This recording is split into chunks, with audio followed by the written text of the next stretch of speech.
Eastward, westward, where to next? Will this man be the master of your destiny?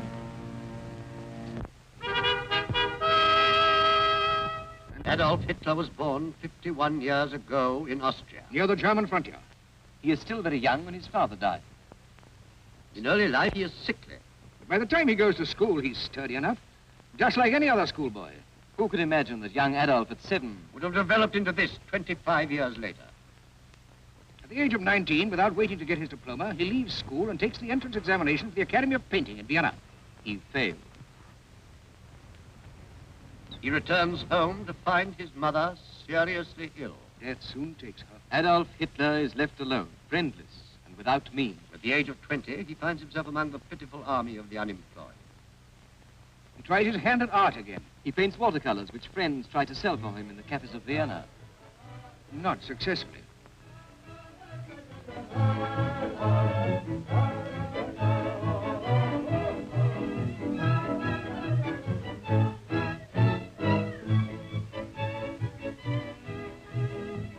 So he takes copies of old masters. And forges names to them. Yet for all this, he earns only enough to keep himself from starvation and to find a bed at nights. In the doss houses of Vienna. He's 25 years old, this Austrian. When Kaiser Wilhelm II of Germany decrees the war of 1914. The Kaiser promises, I shall lead you to an era of wonders.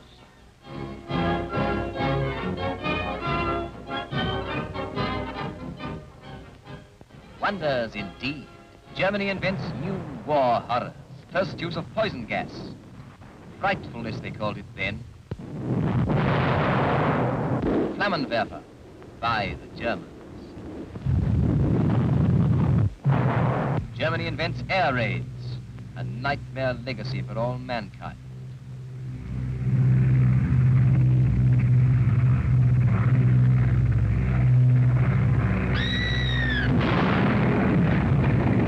The Lusitania, 1,200 men, women, and children drowned. Spurlos versunken, sinking without trace. Another German invention. Hitler had dreamed of military glory, but again he must resign himself to obscurity. Along with Germany, his country is defeated. Is ruined. And he himself, after 4 bitter years of warfare, has gained nothing but a corporal's stripe. One other thing. We see for the first time the moustache, which was later to become... And later still, Hitler is 30 years old and a failure. So he must have remained. but the ex-Kaiser's era of wonders has turned out to be an age of grinding poverty and chaos. And it is this situation that gives Adolf Hitler his chance at last.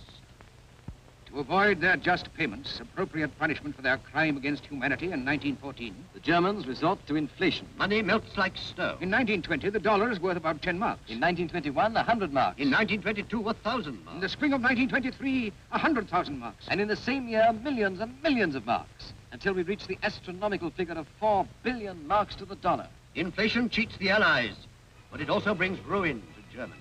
The moral fiber of the whole nation is sapped. Evil soil, but fertile soil. For the coming sowing of the seeds of Nazism. Hitler has by now become a secret agent. In other words, a spy. In the service of the Reichswehr. Hitler has been entrusted with the task of watching the activities of a new political party, the German Workers' Party in Munich. And while still in the pay of the army, he first joins and then takes the leadership of a very organization he was paid to spy upon. He changes the title to the National Socialist German Workers' Party, which is speedily contracted to that word of dire meaning, Nazi. In 1923, the wretchedness and discontent of the people are at their worst. It is on November the 9th that Hitler and his associates, including the famous General Ludendorff, decide that the moment has come for them to make a bid for power. They are so sure of success that they draw up in advance the proclamation that their provisional government will make to the people after their coup d'etat. But the coup d'etat fails. The Nazi ranks waver and break. On the eve of the rising, Hitler had sworn to do or die. I have bullets in my revolver for my comrades and one for myself. If we fail, he declared. It was just a promise. First of so many.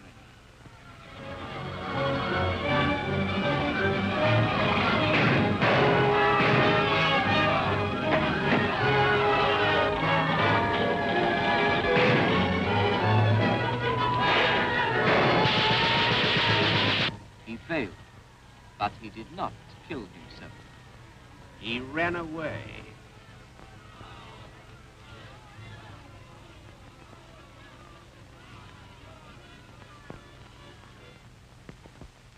But he is caught and put on trial. The sentence is 5 years imprisonment in the fortress of Landsberg. But his treatment is by no means severe, and he uses this enforced leisure to write his now famous Mein Kampf. Germany's Book of Doom. Outside the prison walls, the situation continues to cause alarm. It is feared the communist propaganda will ultimately triumph. Those who had supported Hitler before, captains of industry, financiers, generals, Unite to obtain his freedom. it isn't Hitler they're concerned about. They want to create a diversion against the menace of the Red Wave. He is released from prison to find that his backers are readier than ever to give him help. Leaflets. Pamphlets, Books an avalanche of words. and promises. The German loves a uniform. So Hitler gives out uniforms. Uniforms for everybody. Uniforms for boys. Uniforms for girls. For journalists, for motorists, workmen. Whole factories are made over to manufacturing Nazi uniforms. Newspapers are required to spread the doctrine. Nazi cigarettes are introduced with pictures of the leaders on the cards. And the factories where the cigarettes are made belong to the party. The sales of cigarettes, uniforms, arms, insignia, flags, bring in over 70 million marks a year. All profits for the party. The Nazi Party. Like a quack selling a panacea at a fair, Hitler makes the Germans believe that the Nazi policy is a cure for all their ills. He promises everything to everybody. And all the time, the big parades go on. Bigger and always bigger. So that the people in their wretchedness, hungry and unemployed, swarm in their thousands into the Nazi organization. The brown shirts become an army, the private army of a single man. A man who aspires to become dictator of Germany. Dictator of Europe itself. But many serious Germans still held him suspect. The problem is solved in one stroke. The Reichstag, Germany's parliament building, catches fire on the night of February the 27th, 1933, a few days before the so-called elections, which were to confirm or otherwise Hitler's accession to the chancellorship. The communists are proclaimed the culprits. Hitler and his men declared it was meant to be a signal for a Bolshevist revolution. It was, of course, necessary to produce the actual perpetrators of the fire. So a young Dutch half-wit named Marinus van der Lubbe, found by the police in the burning ruins, Although there were no witnesses to his arrest except the police. is made the chief incendiary and put on trial. Van der Lubbe is condemned to be beheaded. The others, except Torgler, are set free. So Hitler is confirmed as chancellor. He announces his policy. To the workmen, more wages. The employers, no strikes. To the small shopkeepers, legislation against the big stores. To mothers and children, protection against child labor. Promises. Promises that would have placed a whole nation in chains of slavery. The parade-maddened public acclaim him. Ovation succeeds ovation, but his megalomania is still not satisfied. One obstacle yet remains in the way of his ambition. Hindenburg is president of the republic, and it must not be forgotten that Germany is a republic. The old marshal is a legendary figure of the Great War, a national hero, a national idol still, and behind him is the German army. As yet untouched by the taint of Nazism. But Hindenburg is old, very old. And Hitler knows he cannot live much longer. So he decides to become president too, and thus sole ruler of Germany. Then to remilitarize the nation on a scale never before known to mankind. First, however, he must deal with trouble in his own ranks. He hears of plotting. Hindenburg names General von Schleicher as his successor. Hindenburg has no love for Hitler. He despises him as a gas bag. General von Schleicher and Captain Ernst Röhm, swashbuckler and perverts, joined together in a strange alliance to overthrow Hitler. Hitler acts as always, instantly and without mercy. General Goering is given the task of cleaning up Berlin.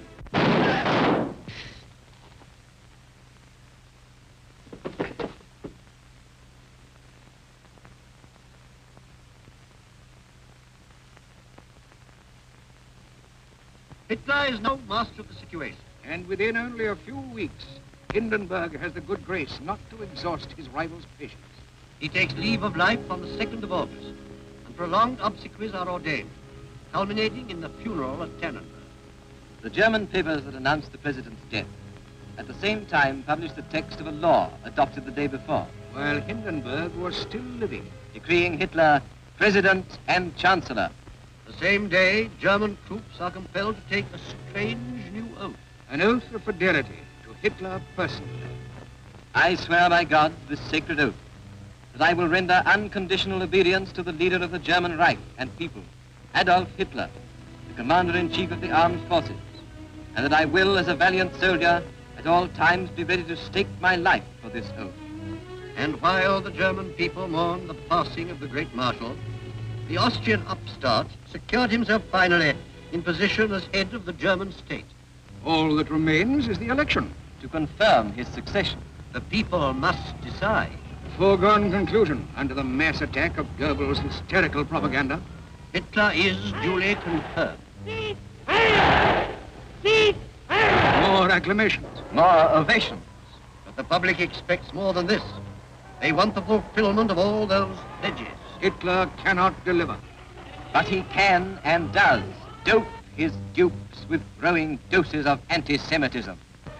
He puts into effect his theory of racism, according to which only the 100% Aryan is worthy of living and propagating his kind in Germany. How different from the ideal are the leaders themselves.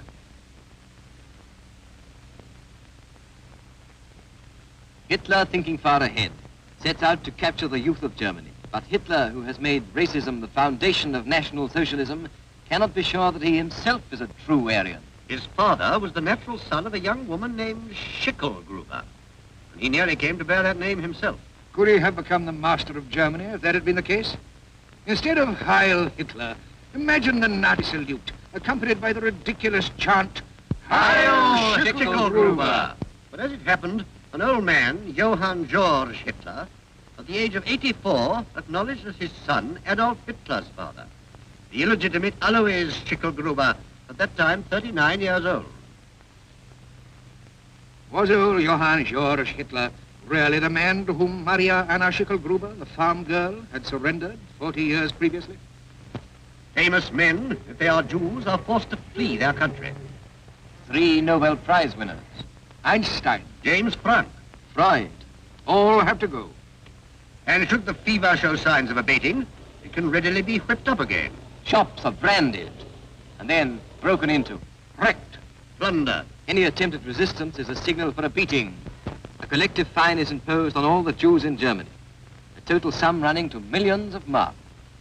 The wealth thus confiscated is used to help meet the cost of Germany's colossal rearmament.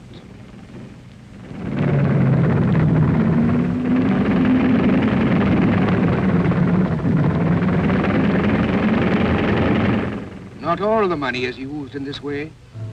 Some goes to line the pockets of Nazi leaders.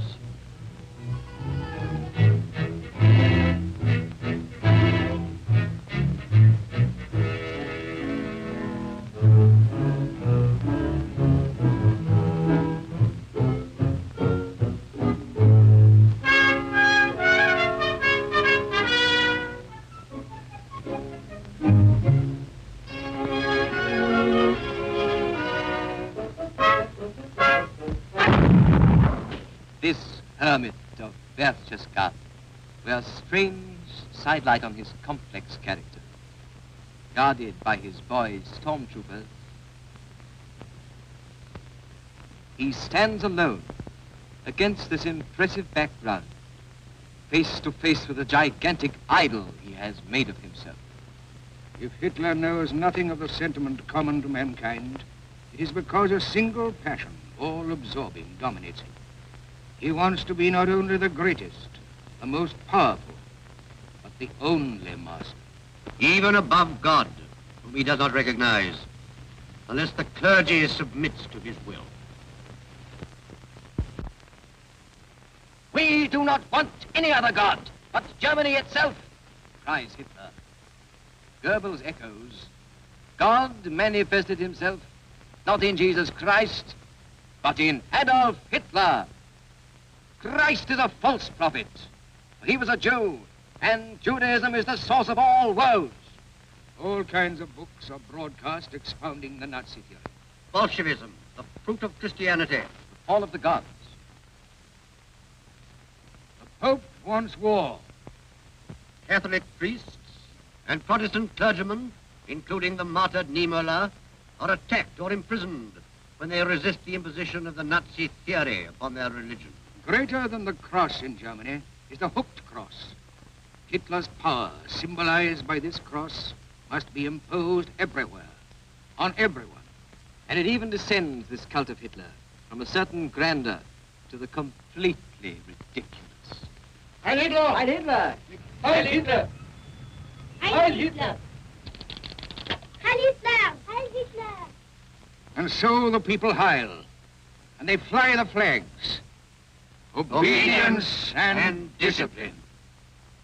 Sie gegen jedermann zu vertreten und zu schützen, so mitzuhelfen am Aufbau eines wirklichen und besseren Friedens. So wahr uns Gott helfe. Grüßt eine Führer und Befreier, Sieg! Sieg! Sieg! But for all the well-orchestrated evasions, Hitler knows that he's not silenced all consciences.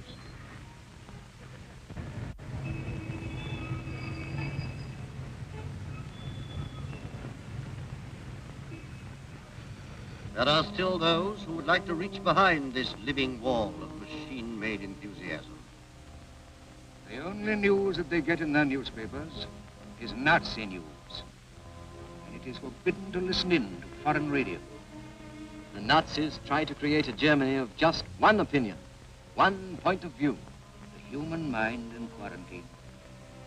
Punishment for listening in to foreign countries is severe. In the final resort, the penalty is death.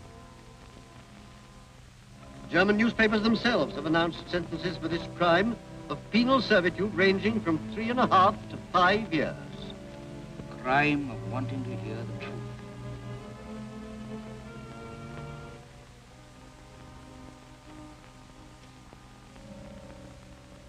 But the people do listen, and ingenious tricks are resorted to.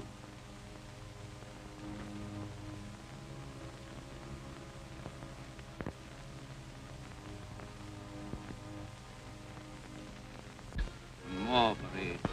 With Hitler now apparently assuming the role of a Nazi Nero.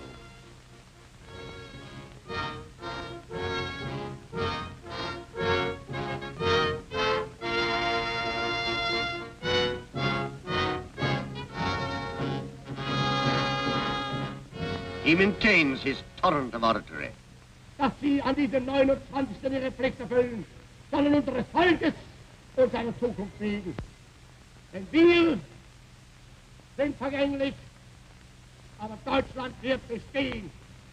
Wir werden sterben, aber Deutschland muss leben, jetzt und immer. An orgy of ringing declarations. The German people have no thought of invading any country. The German government, like the German people, are filled with the unconditional wish to make the greatest possible contribution to the preservation of peace in this world. Hamburg, August 1934.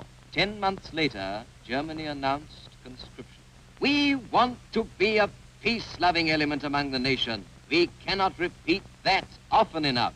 The first and best principle in our government's program is that we shall not lie. When have the German people ever broken their word? This is the man who solemnly promised to respect the Versailles Treaty and the Locarno Pact. On March the 7th, 1936, German troops occupied the demilitarized zone of the Rhineland in violation of those treaties. May 1935.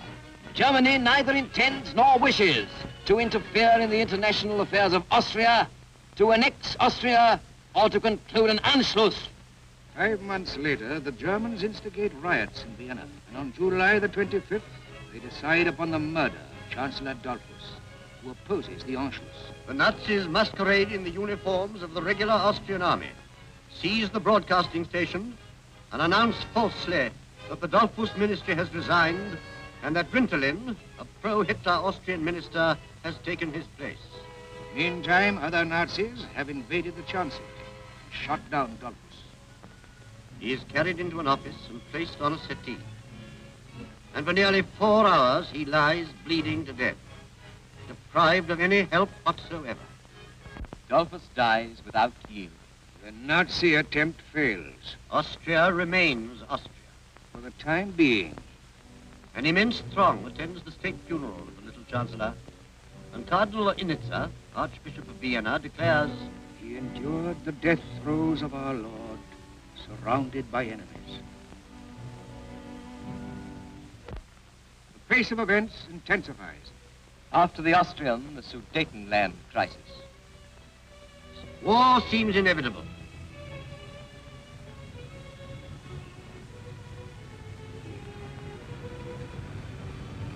But the Pact of Munich establishes a new agreement. Hitler guarantees formally and solemnly Czechoslovakia's new frontiers.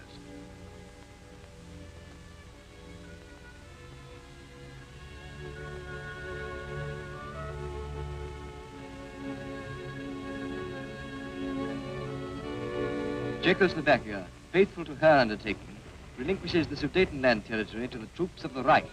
The world breathes with relief.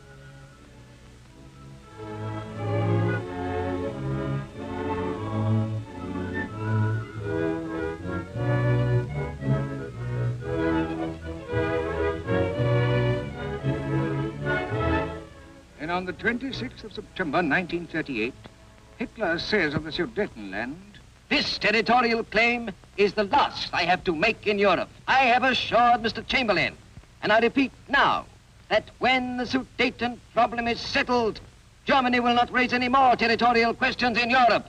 Here are the words from the Führer's very mouth. Ich bin Mr. Chamberlain dankbar. Ich habe dem versichert, ich habe weiter versichert und ich wiederhole Sie, dass wenn dieses Problem gelöst ist für Deutschland, es kein territoriales Problem in Europa within gibt. 6 months, the promise is broken. Czechoslovakia ceases to exist, and German troops enter Prague.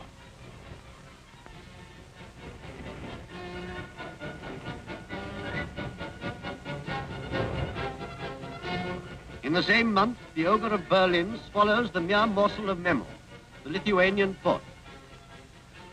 Great Britain decides upon conscription, and Hitler is solemnly warned that any further act of aggression means war.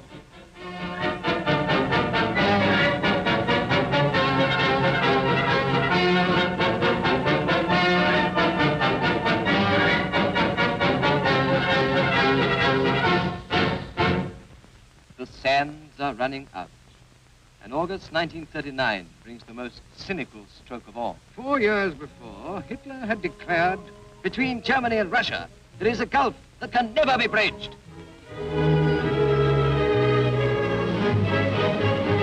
But von Ribbentrop arrives in Moscow to sign a non-aggression pact between Hitler and Stalin. the astonishment aroused throughout the world is soon tinged with irony. So paradoxical is this new friendship between the two dictators. Current cartoons hit off the situation. I've changed my emblem a little just to please you. There's nothing new under the sun. Hitler and Stalin disguised as Frederick II and Catherine the Great. Germany is no less astonished than the rest of the world. Especially the older people who are unable to understand such a fantastic somersault. But Hitler has always concentrated on youth. The young people are his.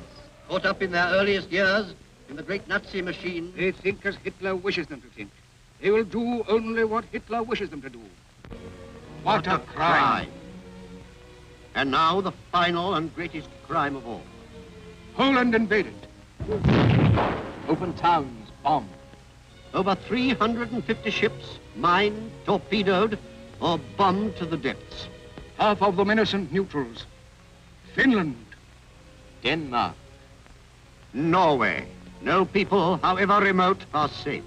Luxembourg, Holland, Belgium. Security vanishes from Europe. And still another crime. France, too, is laid in ruins and devoured by the war dogs of Europe.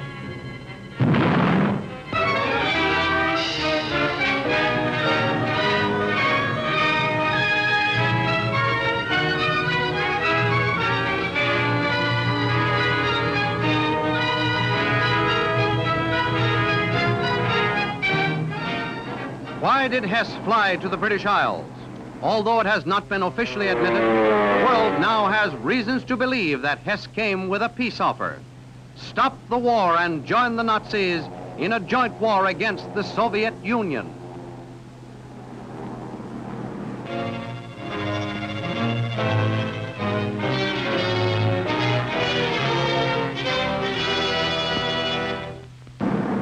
Hitler faced another winter of war and starvation. Grab the Ukrainian wheat, grab Baku's oil and other materials of war. Attack Russia was the order. Another pledge broken, another Hitler crime.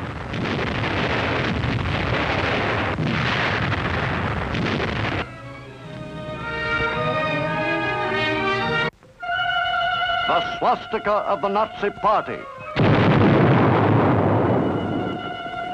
It is gone today, blasted from the earth, but the memory of its evil genius remains. Great is man's devastation of his own handiwork. Some men's thirst for conquest is unquenchable. Names like Genghis Khan and Attila the Hun freeze the blood of men and strike terror into their hearts.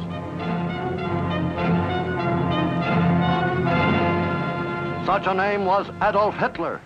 Und von keinem ein Leid erdulden. What kind of man was this strutting, shouting fanatic of the Third Reich? If anyone really knew Adolf Hitler, surely it was his own family. Here is Adolf Hitler's sister today. Her name is Paula Wolf. Let her speak. Als mein Bruder Adolf ungefähr 2 Jahre alt war, I quote her. When we children played together, my brother Adolf was always the leader. All the others did what he told them to do. They must have had an instinct that his will was stronger than theirs. Father wanted Adolf to become a government official as he was himself, but my brother could not make up his mind. He wasn't the type to sit all the time, and therefore, as a government official, he would not feel at home. Und hinter uns kommt Deutschland! Hitler, a faceless nobody, a failure in early life who rose from the depths of a defeated and despairing Germany after World War I and fell at Armageddon years later amid the terrible wreckage of his own creation, the Third Reich.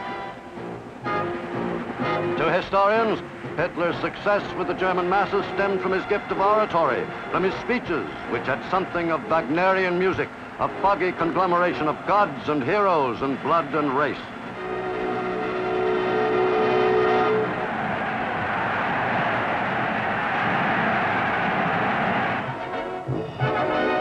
The tale of his boyhood in Kaiser Wilhelm's Germany is soon told. In the city's streets, among the crowd, the camera's eye seeks in vain for the son of a petty customs official. Proud, apart, almost friendless, he dreams of being a poet, an architect, an artist. But he winds up as a house painter and sometime common laborer. Through his 20s, the world knew nothing of him.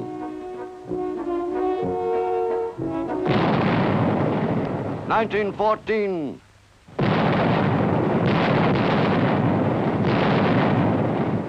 The Great War rescues him from failure, a time for heroic deeds. A new symbol, the swastika, rises from black German defeat. Members sign up for the German Workers' Party. The symbol appeals to Adolf Hitler.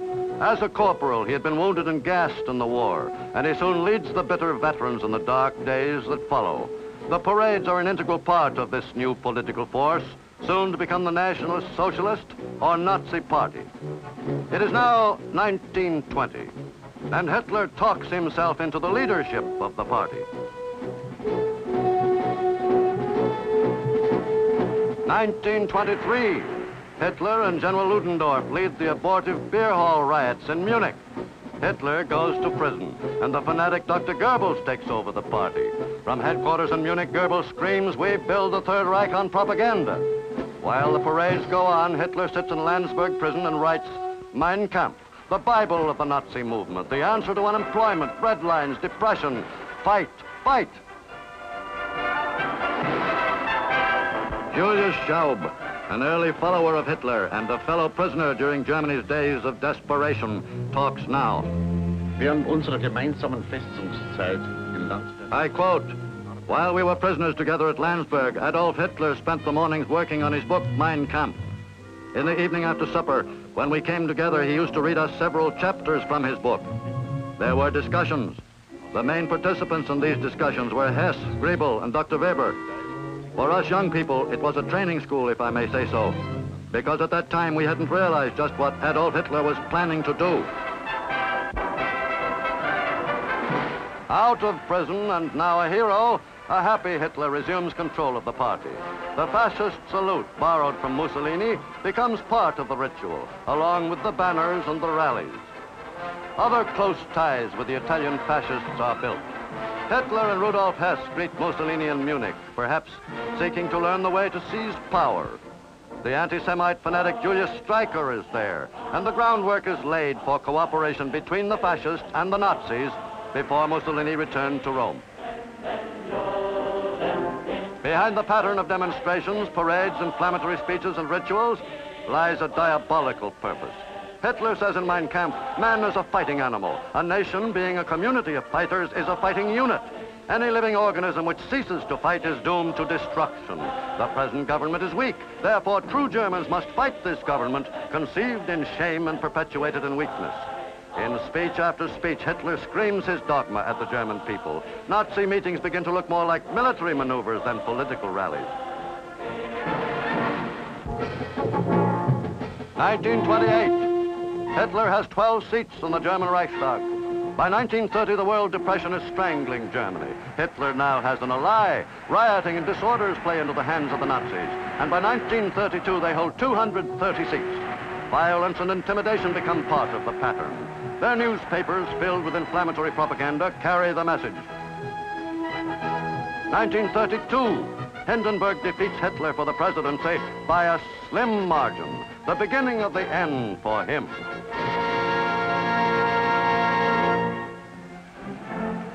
January 30th, 1933, Hindenburg is through. Hitler is named Chancellor, and in a torchlight parade, his followers pay pagan homage to the undisputed master of Germany. The Stahlhelm or steel hats, the SS Elite Guards, and the SA Stormtroopers are all there, and they will spread terror throughout the land. Hitler now has the support of the big German cartels. Hitler is now able to put into practice his thesis as spelled out in Mein Kampf, that the aim of all education and all effort is to produce a German who can become a soldier.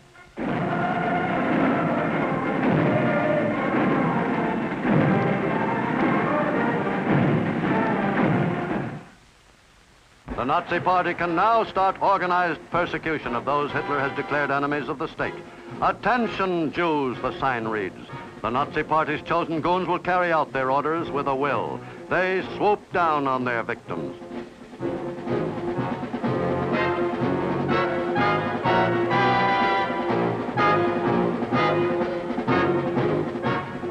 Homes are broken into day and night. Hitler says in Mein Kampf, only the application of brute force used continuously and ruthlessly can bring about a decision in favor of the side it supports. Early in 1933, all meetings of the Communist Party are forbidden in Germany. After the Reichstag fire, 4,000 are arrested and hurled into concentration camps behind barbed wire fences. Brown shirts and black shirts join in these roundups. Up to the time of Hitler's appointment as Chancellor, control of the Prussian police has rested in the hands of the President. Now that is ended.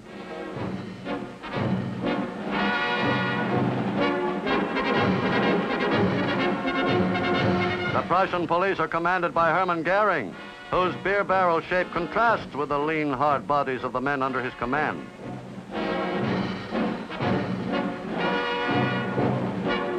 But there's not to reason why or to question the will of the Führer. August 2nd, 1934, President von Hindenburg, the idol of the German people, dies. Hitler digs in, assuming the presidency and consolidating the office with that of Chancellor. He prods the German people toward his goal at an ever-quickening pace. The Nazi Party consolidates its strength and follows its blueprint to dominate the entire country. Hitler begins to acquire the glassy stare of the self-convinced messiah and has already become a total dictator. Several months earlier, he told a dismayed Reichstag the details of his first bloodbath. Minister President Hermann Goering, Hitler says, has been the avenging angel of the Führer. Kurt von Schleicher and his wife have been shot dead. Captain Ernest Röhm, once Hitler's companion, is gone. Cries out Hitler, if anyone reproaches me and asks why I did not resort to the regular courts of justice, then I say this. In this hour, I was responsible for the fate of the German people.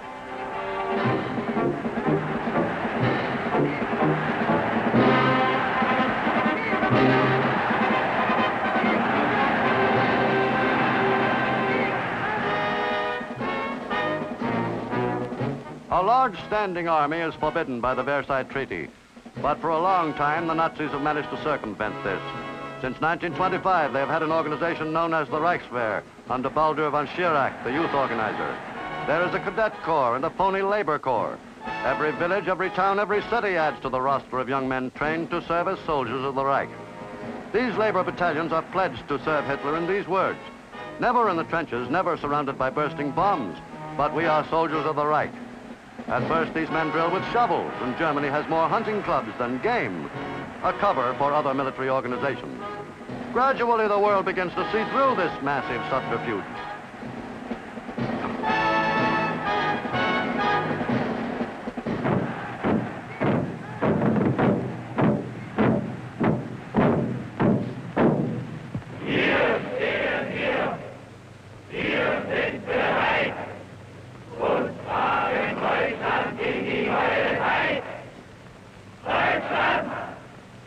Kamerad, woher stammst du? Aus Friesenland. Und du, Kamerad? Aus Schlesien. Von der Saar. Ein Volk, ein Führer, ein Reich, Deutschland!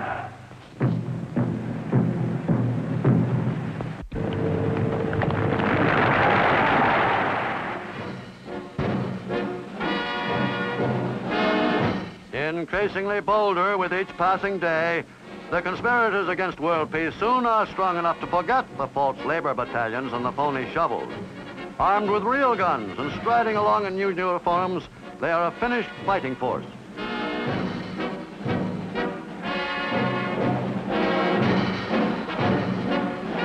Cavalry, another violation of the Versailles Treaty, whose framers remembered the feared Uhlans, passes in review before the Reichsführer.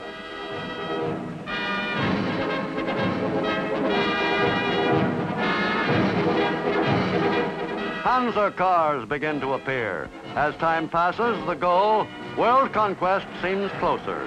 Hitler begins to feel that he is as ready as he ever will be. March 7th, 1936, he announces his troops will reoccupy the demilitarized Rhineland. The troops march west, 35,000 strong. Don't worry, Hitler tells the Allies, this is only symbolic. Nevertheless, world capitals are jittery. Paris considers mobilization, but nothing happens.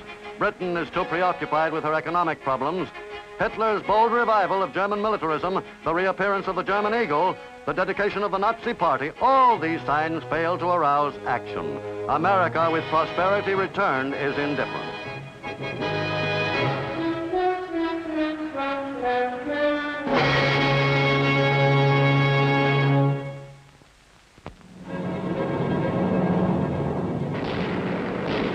By 1938, Hitler has an air force of 1,500 first-class fighters, tanks and panzer cars for his slick motorized divisions, and 3.5 million trained soldiers.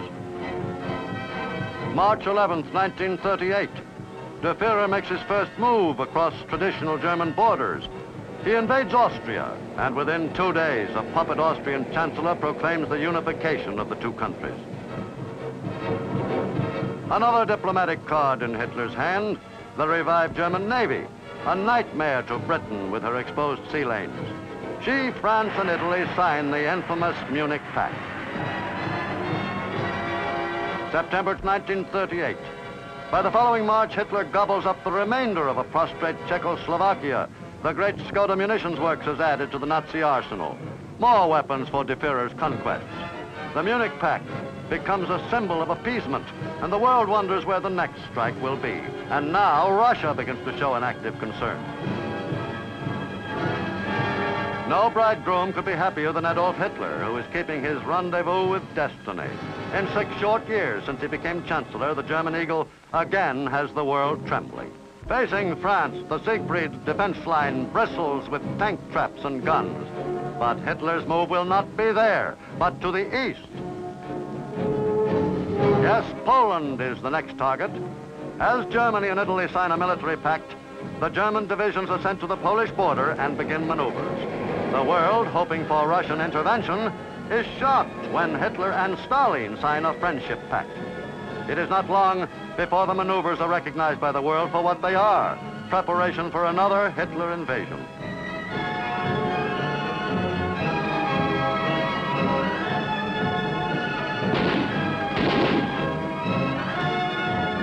To the Polish border, Hitler has sent divisions of cavalry to cope with the Polish mud when it becomes too difficult for the mechanized divisions.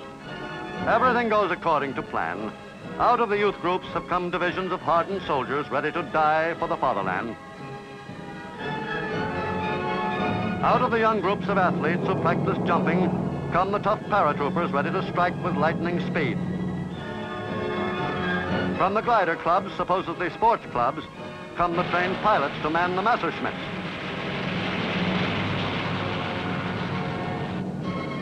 And out of the merchant marine come the trained submarine crews, ready to man the Atlantic wolf packs with which the world is ill prepared to deal.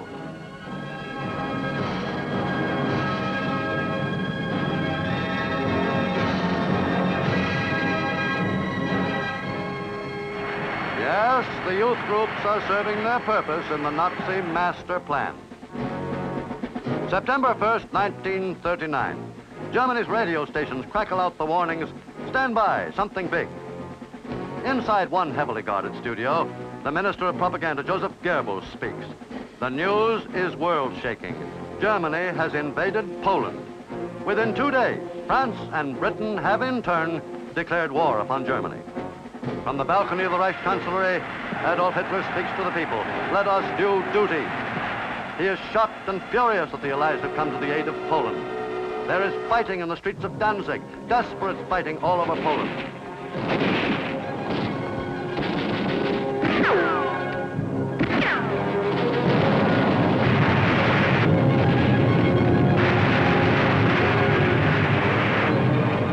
Poland is literally burned off the maps of the world as the Panzer divisions execute the first of the ferocious blitzkriegs. The German-Polish frontier disappears as the Poles try to oppose a moving 20-mile wall of steel and firepower with their ancient cavalry. Hitler goes to the front to view the slaughter at Poznan. In 3 weeks, the nation is reduced to unresisting ashes.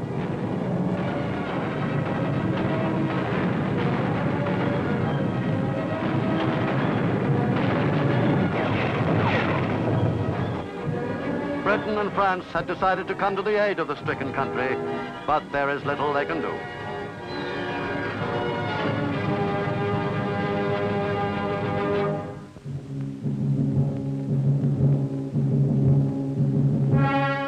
Before the autumn leaves have fallen, the subjugation of Poland is complete. The world now knows it is engaged in a death struggle with the former unemployed house painter, now become world conqueror. The screeching fanatic is familiar. But what about the man? In Bavaria, at Berchtesgaden, the man Hitler has built himself a hideout. It has a patio overlooking the wild mountain known as Untersberg. It is here that he entertains top Nazi officials in private. And it is here that his love for a woman grows and becomes a strange part of this implacable despot's private life. Eva Braun, ex-receptionist in the photo shop run by Hitler's photographer Heinrich Hoffmann, had begun to appear earlier at Hitler's private receptions at his mountain retreat. Few people knew the strange fascination he has for women. Because of him, 3 had tried suicide. Eva Braun walked into Hitler's life in the early 30s, but only his intimate friends know of the relationship. While he conferred with party aides, Eva was always in the background at Hitler's retreat, the Berghof. As a very young girl, she had been in a woman's institute in Braunau. Hitler took her under his protection in 1932, after she'd tried to kill herself. With Eva came her sister Gretel.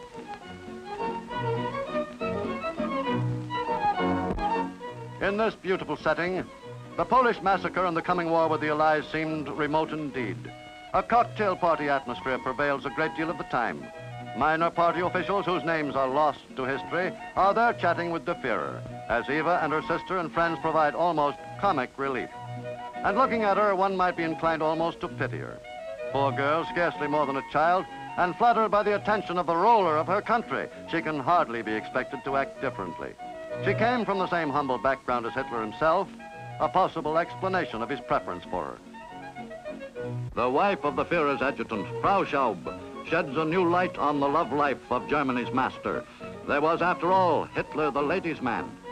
Das Gerücht, dass Adolf Hitler Frauen gegenüber. She says, those rumors that Adolf Hitler was supposed to be abnormal over women are false. As the wife of the man who was his adjutant for 20 years, I had numerous occasions to watch him in private, and also when in the company of ladies. I can assure you that he was definitely a very normal man. He loved women and loved to be in the presence of feminine beauty. I know all about the relationship between him and Eva Braun from 1931 right up to the end. And I also know about many other love affairs.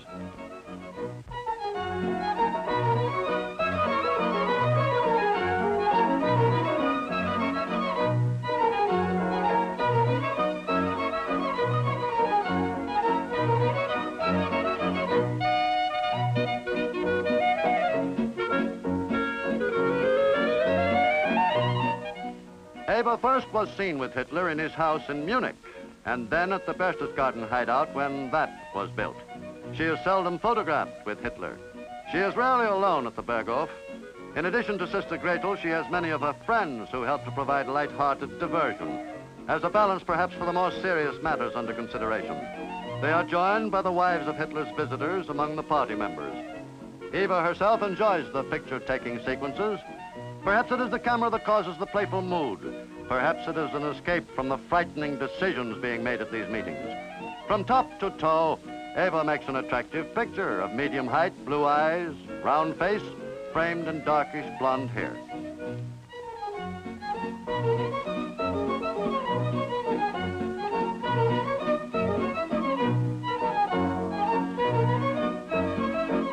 We have no comment from Hitler about his sweetheart. From others come varying opinions. Says Heinrich Hoffmann, who discovered her. She is an ordinary, pretty little shop girl with all the frivolity and vanity of her kind. To Dr. Goebbels, she is that stupid flapper. Knowing how Hitler despises fatness in any form, Eva spends a few hours a day in exercise.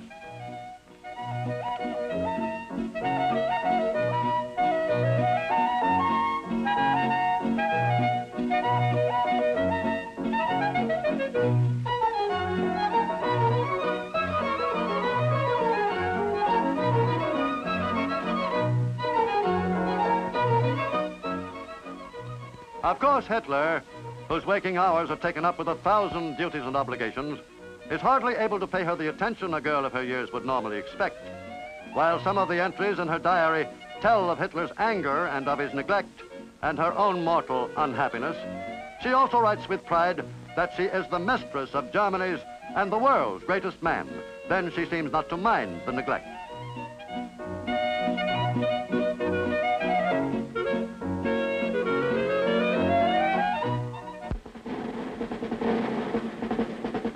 In the Berghof, the housekeeper has long been Frau Raubel, who is Hitler's half-sister. It is her job to keep the establishment going so that De Fuhrer may always use it as a spot for quiet business matters away from the Chancellery. But after her daughter has shot herself for love of Hitler, she resents Eva's installation as her daughter's successor. In the end, Frau Raubel quits her post, leaving Eva the chatelaine responsible only to her lord and master in every sense of the word.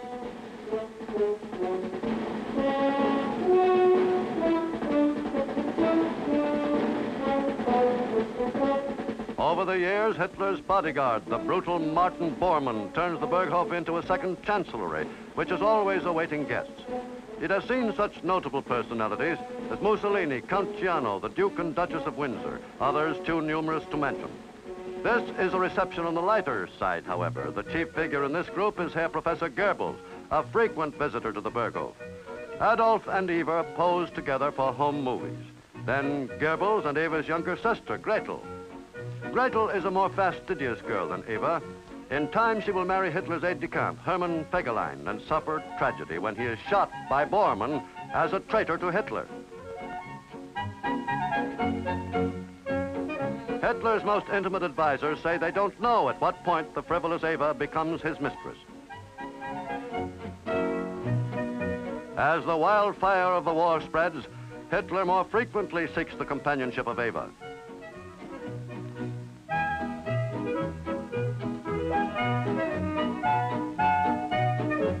There has been gossip about Hitler and Eva being the parents of a child, but it seems untrue.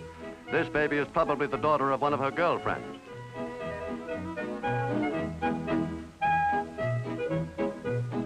Here is De Fuhrer in a happy mood.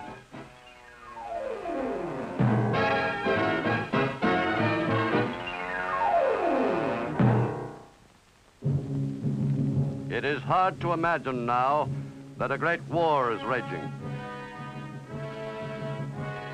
Hitler's private guard is ready for a visitor. The only intimation of war comes when someone like Count Ciano, Mussolini's son-in-law, comes to Berchtesgaden. Hitler wants to know when Benito is going to keep his promise to come into the war. Several months have gone by and Italy is still neutral. But this serious business does not interfere with the round of gay swimming parties featuring Eva Braun and her friends in a kind of water ballet. The fact that Britain and France are going to make a real effort to cut short the mad career of her lover does not curtail the daily diving practice.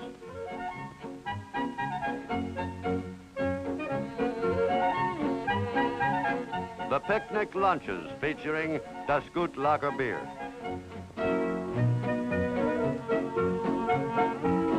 Another episode starring Eva with a supporting cast of Nazi leaders visiting Berchtesgaden. Perhaps the habit of stripping the possessions from enemies of the Reich has caused them to forget their manners.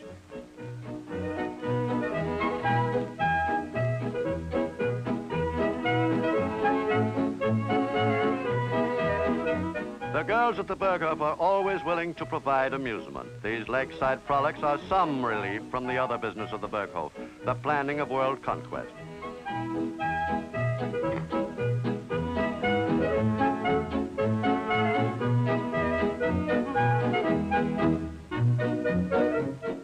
Still more water sports. It is the era of the rubber raft in the Bavarian lakes near the Berghof, and fun for the visiting leaders of the self-styled master race. Far different from the rubber rafts which are floating in the vast areas of the Atlantic with their human cargoes consigned to the sea by Hitler's roving deadly submarine wolf packs.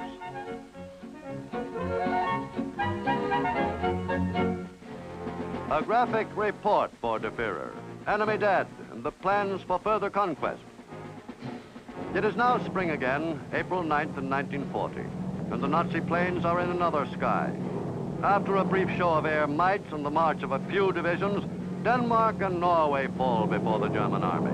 These tiny countries cannot resist the concentrated might of German arms and take their orders for surrender over the German-controlled radio stations.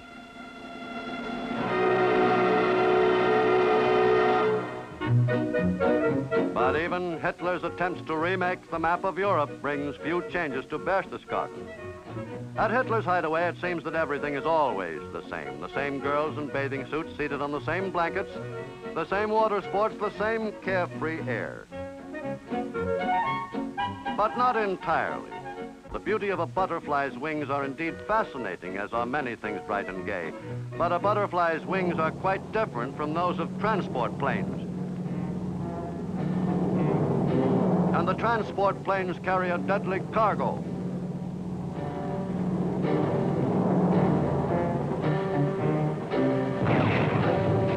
With blinding swiftness, the chain lightning of the Panzer strikes into Holland. Surrender is almost immediate, then into Belgium.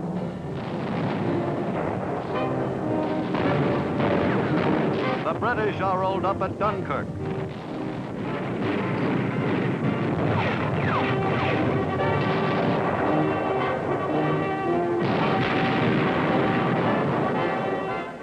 This time, Paris in the spring is a sad Paris. For the second time in a century, German troops march through the Arc de Triomphe. June 22nd, 1940, in the same railway car in the forest of Compiègne which witnessed the German humiliation of 1918, the French are forced to sign the unhappy armistice. Among the Germans, there are congratulations all around, and Der Führer, really letting himself go for once, almost dances a little jig. After a visit to the Paris Opera House, Hitler goes back to Berchtesgaden. He is spending more and more time in the old familiar haunts now, strolling the paths from the Berghof to the tea house that has been built for him.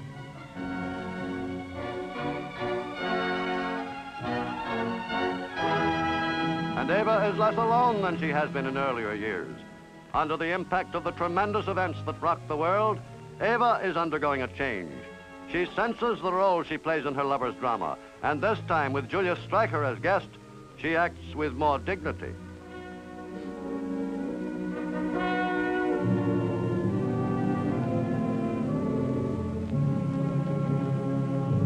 If Adolf seems detached and moody at times, and even busier than usual with Joachim von Ribbentrop and Mussolini, it is because there are great things in the air.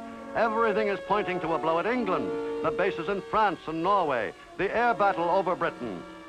But Hitler has other plans, known only to his intimate advisors, such as Joseph Goebbels and Heinrich Himmler.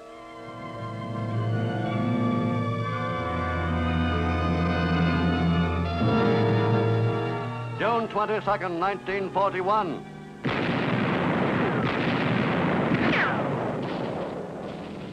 Three great Nazi army groups crash into Russia on a vast front from the Gulf of Finland in the north to the Black Sea on the south. The world is shocked. No one has expected this. Hitler and Stalin have been allies. They have split up Poland. They have signed a mutual assistance pact. The drive carries deep into Russian territory.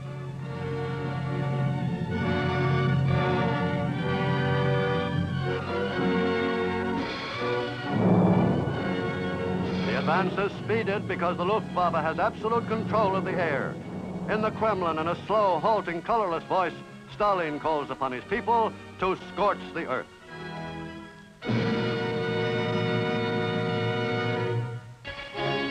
But the Japanese attack on Pearl Harbor on December 7th, 1941 has brought new allies and generals to the Supreme Command. Eisenhower and Bradley join Montgomery and Tedder.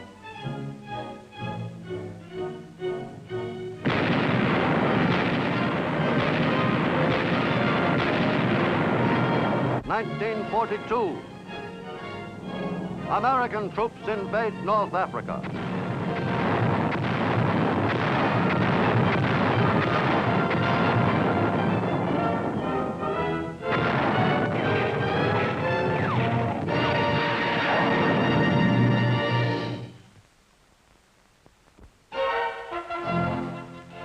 Hitler's Russian invasion has stalled in a great swirling maelstrom of blood and fire, whose vortex is Stalingrad.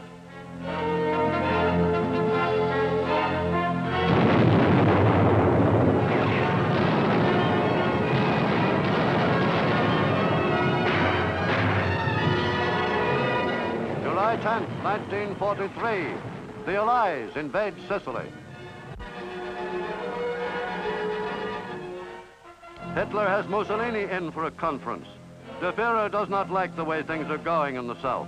There is a saying, dictators ride to and fro on tigers which they dare not dismount. Hitler gives the Italian dictator a severe dressing down. Benito listens, knowing his armies are collapsing.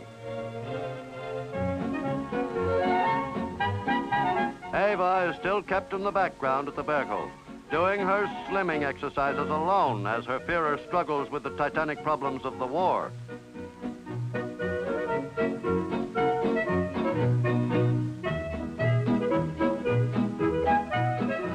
How can he keep his factories supplying the troops despite mass Allied air raids? How to get more work out of slave laborers whose will to work must be created through terror and torture, and whose physical energy is being sapped by the lack of food due to the strain on the German economy.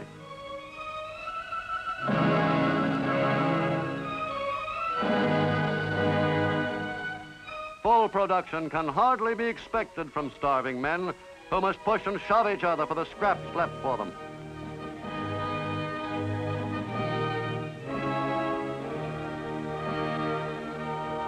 Their desperate existence is hardly considered by the residents of the Führer's private retreat atop the mountain in Bavaria, Eva and her friends. During this summer of 1943, the Rhine maidens of the Berghof seem little concerned that their world is soon to crumble in the consuming flames of the Allied counterattack. Little Eva and her friends hardly have the capacity for such speculation.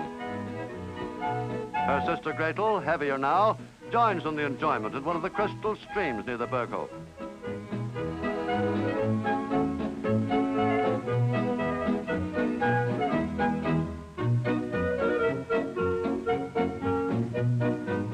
The girls like shower baths. The Germans call them Brausbads. This falls makes a natural one, cooling on this hot summer's day. But the showers of the German concentration camps are a different kind of shower. In place of the cooling mountain water, their jets carry deadly cyanide gas, showers of death for the unwanted, race extermination.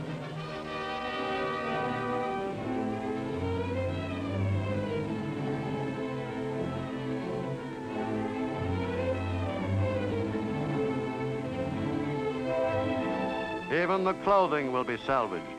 In its death throes, the Third Reich will overlook nothing usable. September the 8th, 1943, under cover of darkness, American and British troops strike across the Strait of Messina and invade Italy. General Mark Clark leads the invasion.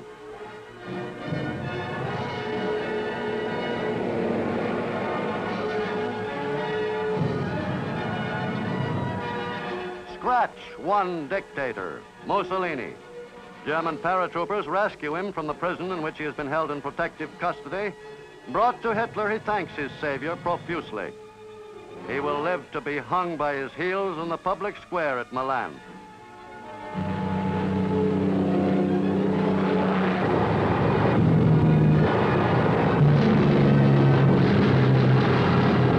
Day and night, British and American bombers are taking off from bases in Britain and North Africa to bomb Germany. In German cities, the fire apparatus is kept constantly busy by the 1,000 plane raids. It is 1944, and the Allies have almost undisputed control of the air. Planes sweep through the skies and rain down destruction on Cologne, Hamburg, Berlin, the Ploiesti oil fields, railroad yards, and rocket launching pads. Never has war visited such havoc on the works of man. Hitler's visions of world conquest are beginning to fade. A battle at Monte Cassino in Italy.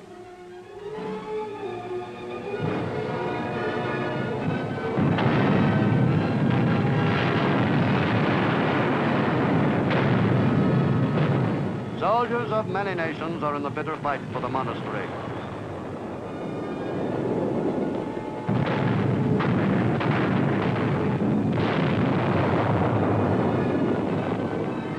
And they take it and go on to Rome. This is truly an allied army. They understand each other, the universal sign language. The ones who can't understand are the bombed-out civilians. They know little about the mad dictator who has caused their plight, especially the children. Along the shell-torn roads they trudge, seeking shelter.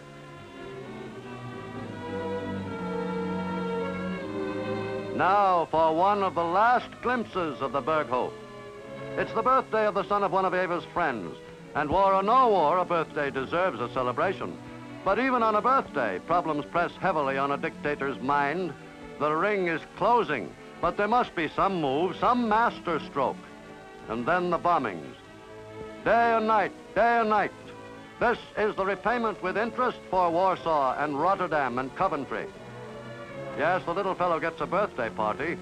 What will the next one be like? Will there be a next one?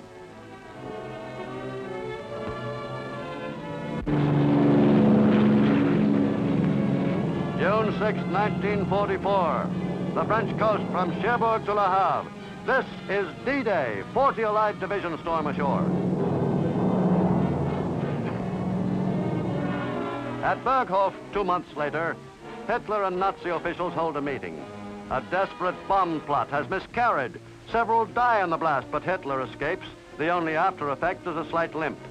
This war, says Hitler, is one of those elemental conflicts which usher in a new millennium and which shake the world once in 1,000 years.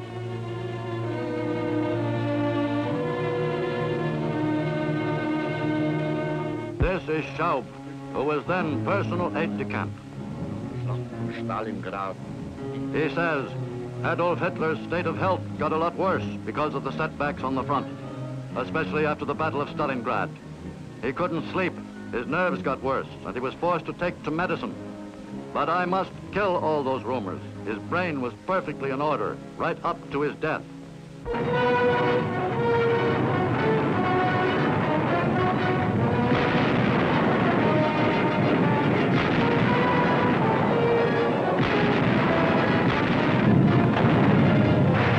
On the Western Front, General George Patton unleashes his tanks. Hitler has worked his revenge for what he considered the humiliation of Germany. He is paying its price. To a desperate Hitler, his Blondie is of some comfort. Faithful when even the Fuhrer's life is threatened by his former friends. She is trained to kill on command.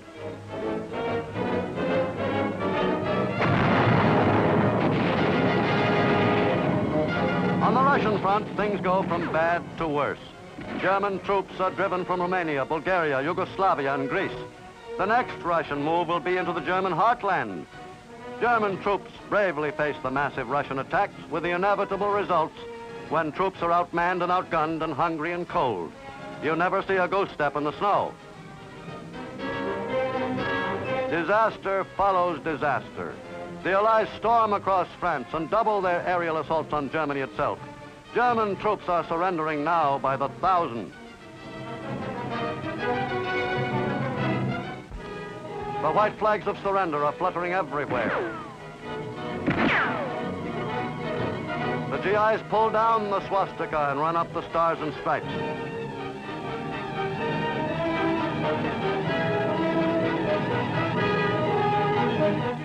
So be it, Hitler tells himself. If the Third Reich must fall, let it be to the Americans. But even this is not to be. There has been a deal at Yalta. The British and Americans are to draw up along the Elbe and let the Russians take Berlin. Hitler sees the handwriting on the wall. He must go to Berlin to turn the rout into victory or fall in the attempt. And so, he and Eva Braun go there and install themselves in the Chancellery. There he screams for greater sacrifices.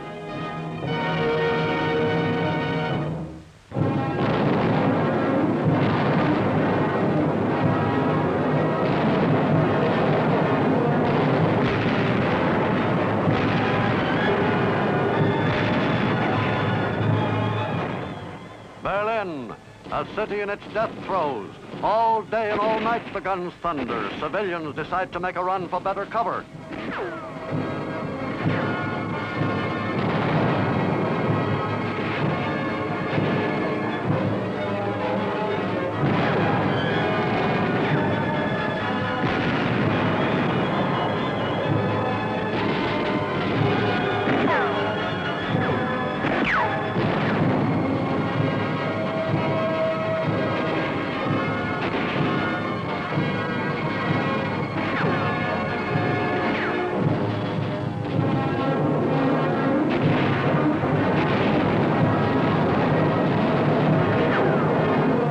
After a while, you get so you take chances.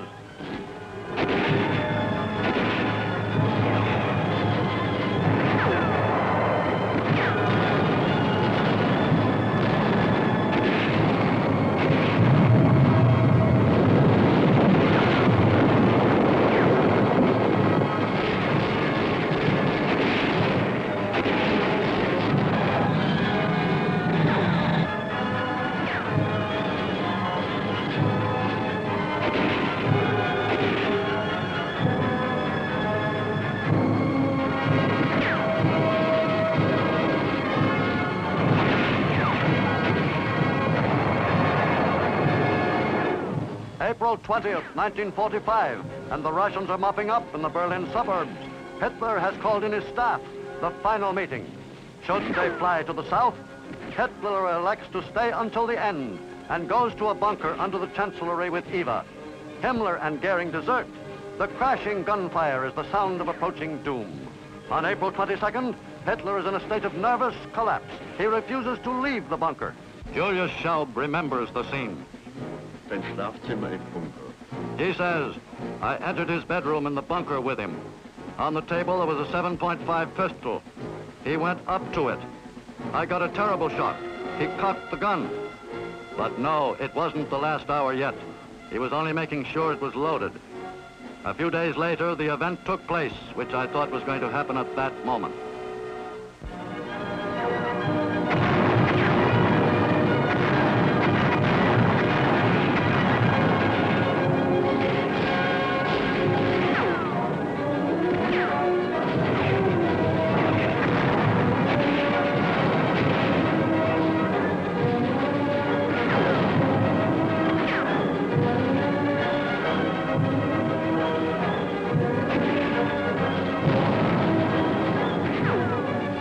As the defenders of Berlin are routed out, poison capsules are distributed to the inmates of the vault in the Chancellery. On April 29th, Hitler marries Eva Braun. Adolf Hitler's personal pilot, Hans Bauer, tells about Hitler's final orders. He says, Approximately 1/2 to 3/4 of an hour before Hitler's death on the 30th of April, he sent for me. When I reported, he took both my hands in his and said to me, "Bauer, I want to say goodbye." For a moment I was speechless, and it took 20 minutes to say goodbye. And the other things he said, "Bauer, I have 2 more orders for you. The first is, I make you personally responsible for burning the corpses of my wife and me. The second is, see to it that Bormann gets through to Dönitz. Dönitz will become my natural successor. I have given Bormann large numbers of orders and documents to take with him to Dönitz." All the time I was struck by Hitler's clear way of speaking. I couldn't believe that this was to be the finish.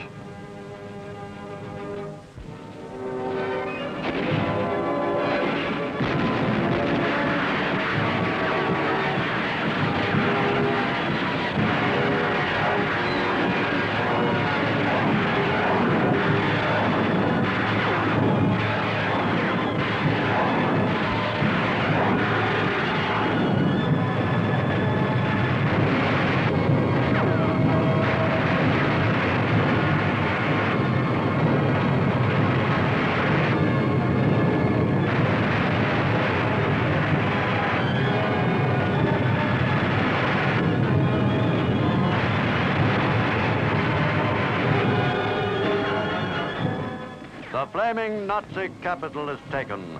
The last defenders are hauled from their holes. Amid the complete ruin, it is difficult to find out what happened to the fallen Nazi idol, but the full story is pieced together later. In the basement of the Chancellery, Adolf Hitler shoots and kills himself. Eva takes poison and dies. Their bodies are burned by Joseph Goebbels and Hitler bodyguard Martin Bormann and tossed into this ditch in the courtyard outside their death chamber. Here is Erich Kempka, Hitler's personal chauffeur for many years. He soaked the bodies in gasoline. He says, "When I saw the chief for the last time, I definitely had the feeling that the end was near. But there was no change in him that you could see, not in his character nor anything else. He said goodbye and dismissed me. Next day, when the chief was dead, I went on to the bunker just as they were carrying out the corpse. Then came Martin Bormann with Eva Braun in his arms. I took her body away from him and carried her along behind Adolf Hitler. We placed these 2 bodies side by side in the garden. I had placed on me the exceptionally difficult moral duty of pouring petrol on them and setting fire to them. The corpses burned from 1:30 until 7:30 in the evening. Joseph Goebbels shoots his 6 children and has an SS guard shoot his wife and himself. And the Russians hoist the red flag atop the Brandenburger Gate. American occupation troops arrive from the west, hoist the stars and stripes.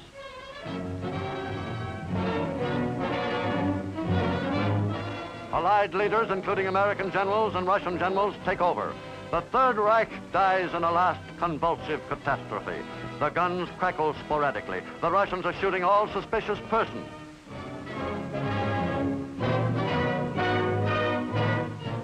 Berlin, May 4th, 1945.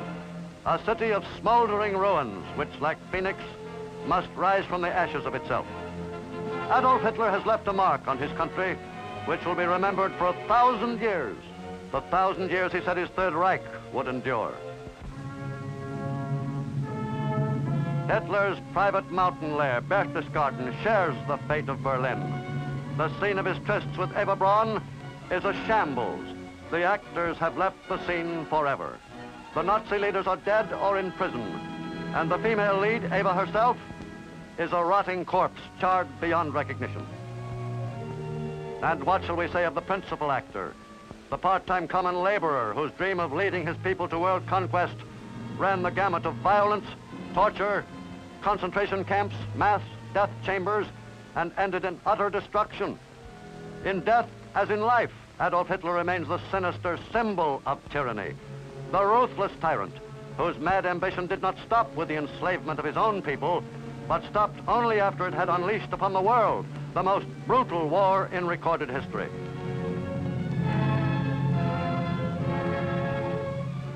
Quiet has returned to the gay patio at the Berghof. A quiet which, despite the brutal lesson to be learned from the life of Hitler, has not yet returned to the world. The horrible specter of man's inhumanity to man still dwells among us.